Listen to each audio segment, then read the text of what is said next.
Nagpahimangno karon ang Department of Health 11 ngadto sa publiko nga mahimong disiplinado sa pagpili og mga pagkaon ning holiday season taliwala sa kamatuoran nga ginalaumang komon sa matag lamisa sa mga Pilipino ang nagkadaiyang handa ilabi na ning panahon sa Pasko ug bag-ong tuig. Subay sa kampanya sa DOH labot sa temang Gawing Ligtas Christmas ang holiday ng pamilya, gipasabot ni DOH 11 Officer in Charge Regional Director Dr. Elianieta Gamulo nga kinahanglan batunan sa matag usa ang disiplina o pagkontrola sa kaugalingon pag-abot sa pagkaon alang sa ikaayo sa panglawas. Likayan ang mga letter M's. Maalat, lechon.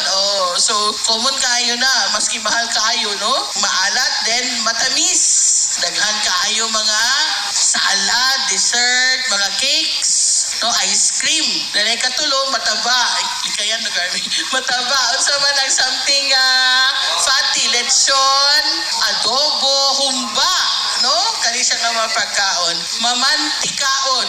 Kani mga fried foods, fried chicken, daghang mga fried. But then, kani siya, pwede na gyapon na magkaon, pero gamay lang. Moderate. Kasi kung anything in excess, makadaot man sa atong tanan. Gihatagan usab og gibugaton niini nga kung batunan kini nga prinsipyo, dako kining tabang aron malikayan ang mga sakit nga sagad mo resulta sa hinanaling kamatayon sa tawo. Ang tamang nutrition would go back to the discipline. Ikaw ra ang nasayod sa unsa kadaghan imo gakanon kay wala man kay vlogger diya nagasunod sa imo unsa imong gipangaon the whole day. Ay ang atong disiplina ato ang dumdumon during this holiday season and again every day. Kay nganong maglikay kita ani nga mga pagkaon kay this can lead us to non-communicable diseases which is very common nga cause sa atong sakit or sa atong death. And common is ang stroke, ang sakit sa kasing-kasing, and ang atong mga hubak diha. So maglikay kita aning mga klase nga pagkaon.